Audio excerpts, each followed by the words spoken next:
speaking of baby face, the night I met my wife, we went, I went, my intention was to ride the bus home with her and then ride the bus back to Boston. But no, that was the last bus.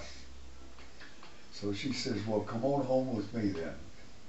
So I walked her home, only a few blocks, and met her mother and her sister. And we talked a while, and pretty soon she set me in a bed. I mean, took me up to the third floor, little room, put me on a cot, a small bed with a Civil War mattress on it. Really? Horsehair. Wow. And so then she left, and the next morning she came up to wake me up. Excuse me. And first thing she asked me was, how old are you? I told her how old I was, and we figured out that I was 54 days older than she was. Perfect. So she goes back downstairs and says, told her mother and her sister, says, he's older than I am. And that was it. Because they'd been teasing her about robbing the cradle.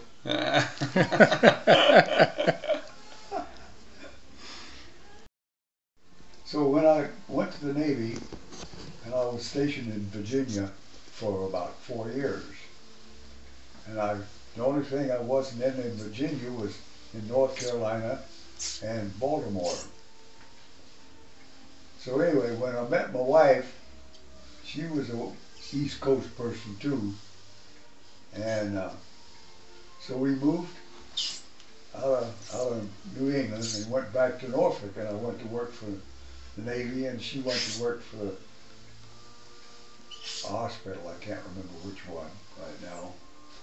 Anyway, we decided we wanted to get off of the East Coast. We weren't pleased with it. So at those times, a lot of the towns and cities around the country was advertising in magazines and newspapers for veterans to come to live with them, because they had lost a lot of their technicians and so forth. So I wrote to Albuquerque, New Mexico, and we talked it over. I didn't do it just all on my own. And excuse me, my nose is running. Oh, absolutely.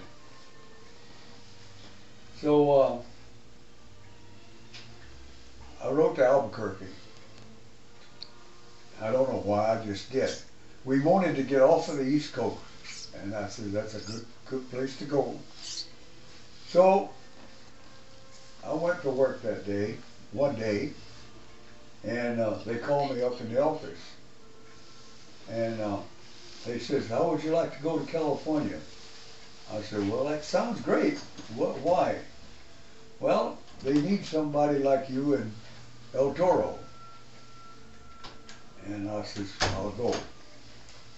But I had to go at my own expense. And so when I got home, I had a little package from Albuquerque, and showing me what they had to offer. But I wrote them back and told them thanks, but no thanks. So we proceeded to sell our house and come. And then we debated as to whether we wanted to settle in Santa Ana or Laguna Beach. So we finally settled on Santa Ana. Kind of wish we'd have settled in Laguna. Could afford it back then, not today. It was a small town then, and it wasn't too expensive, but it is now. I'd go to the Navy in San Diego, and on the weekend when I'd get off, I'd go to the railroad station, buy a $3 round trip to Santa Ana, and I'd come home, and Ruth and Carol would pick me up at Santa Ana, and I'd spend the weekend with them. And then Sunday night, she would take me down to Newport Beach on Highway 1, and dropped me off because Santa Fe at that time had a bus line called Trailways. And they'd come by about every 10 minutes, and they were always full of sailors and Marines going to Camp Pendleton or San Diego. So every once in a while I'd get a bus and stop for me, and I'd give him the other half of my ticket, go in, sit down and go to sleep, get off at San Diego, and walk over to the Nickel Snatcher. The Nickel Snatcher was a ferry that goes over to North Holland. It's not there anymore because they built that bridge. But they put a nickel in a pot and ride over to San Diego, over to North Holland, and walk to the barracks. And if you've been to San Diego, North Holland, you know the big concrete hangar. That's where my planes were. And that's where I was when she was born. I was out cleaning my plane, our crew, the whole crew was. Somebody came out and says, they want you in the office, you got a phone call. So I went up to the office, and I can't remember who it was. Maybe my mother, I don't know. Don't remember. They says, your wife had a baby girl, everything's okay. I said, okay, I'll see you on Friday. I went back to work. Well, that day we were just cleaning the deck and straightening things up and so forth, because we'd been out on a patrol and things get kind of messed up, so we just cleaning up. And we were having fun at it because the mechanics were revving up the engines and trying to smooth them out. And so we noticed that the pelicans were sailing across about this much altitude. They were just sailing across the water, right behind the plane. And so we'd watch for the pelicans to come by, and at a certain point we'd tell them, rev up the engines. Rev up the engines, and about that time it hit that gull and in the water he goes.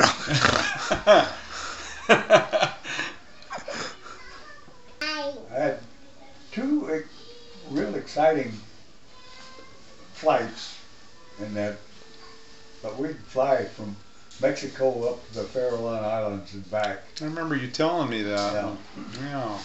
And so one day we were flying at about 3,000 feet, and we were looking for submarines. It was during the Korean War.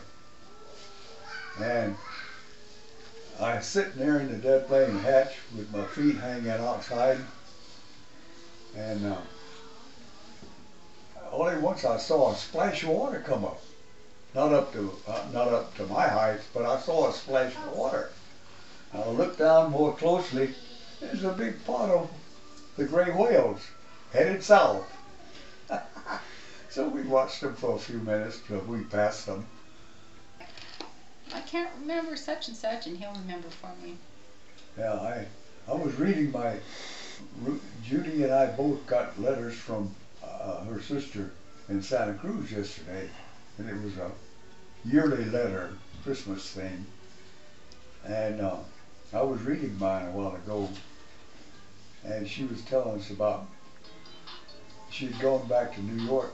She and her husband had gone back to New York in the summer to see their older daughter graduate from acting school. So they went up, they took a trip up through New England, and they went by Westerly, and that's where Carol was born, in Westerly, Rhode Island. And they spent the night in Westerly, not in the place where we lived. And Carol had been to Westerly once or twice before, and she had gone to the hospital and where she was born, and she met a couple of nurses that knew my wife. Really? Yeah. Wow. So what type of food do they eat in Alabama? Well, everybody eats grits, and I Mm-hmm. still eat grits. And beans of all kind, Mm-hmm. uh, mostly uh,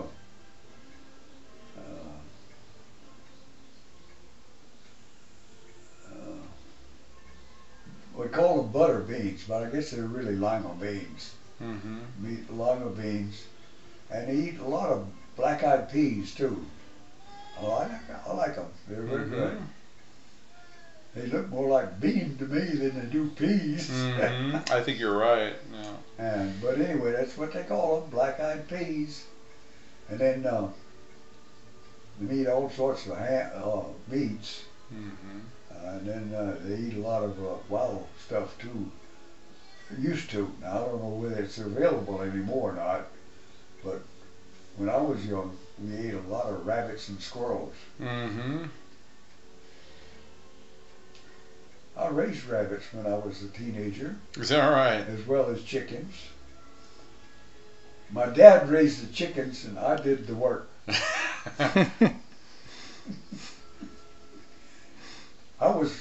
I guess I was 35, 40 years old before I figured that out. Yeah. Went to, had a little dog, supposed to be my dog, but it was a terrier. But he liked my dad, and he liked to ride on the truck. And he'd ride on the fender, between the fender and the hood. And he'd bark at everybody. But he was supposed to be my dog.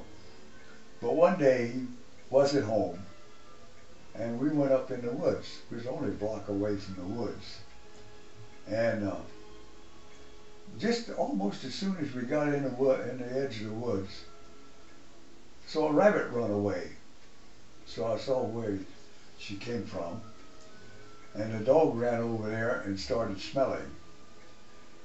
So I went over to look, see what he was smelling, and there was three or four, I think, baby rabbits, little bitty things. They were hardly any hair on them. And so I knew that once the dog and I was there, the mother wouldn't come back. 'Cause they smelled the human, and that's it. And so anyway, I picked them up, took them home, and I had a great big old New Zealand red doe that had just had a litter. So I says, well, maybe she'll take them. Well, I put them in there, and she took them and raised them. And then after they grew up a little bit, I'd take one out and set him down in the yard and let the little dog run, chase him. I don't know whatever happened. I guess we must have ate him eventually, but I don't know. Don't remember that. But when we raised chickens, my dad would get 100 baby chicks every spring. Come in from Atlanta through Sears. They'd come in on the train. We'd go down to the train to meet it, pick up the chickens, take them home, put them in the brooder house, and that's where I stayed several nights, mothering those babies, because the darn rats would get them if you didn't. Yeah, Wasn't I bet. there. And then we'd let them out, and we planted gardens of green stuff for them to eat, and as they grew up, when the cockerels would get up to about 1.5 pounds, 2 pounds, we'd kill them and eat them. We just saved the pullets. And then we had plenty of eggs, and we'd sell eggs and so forth. So that helped on the income. Same with the rabbits.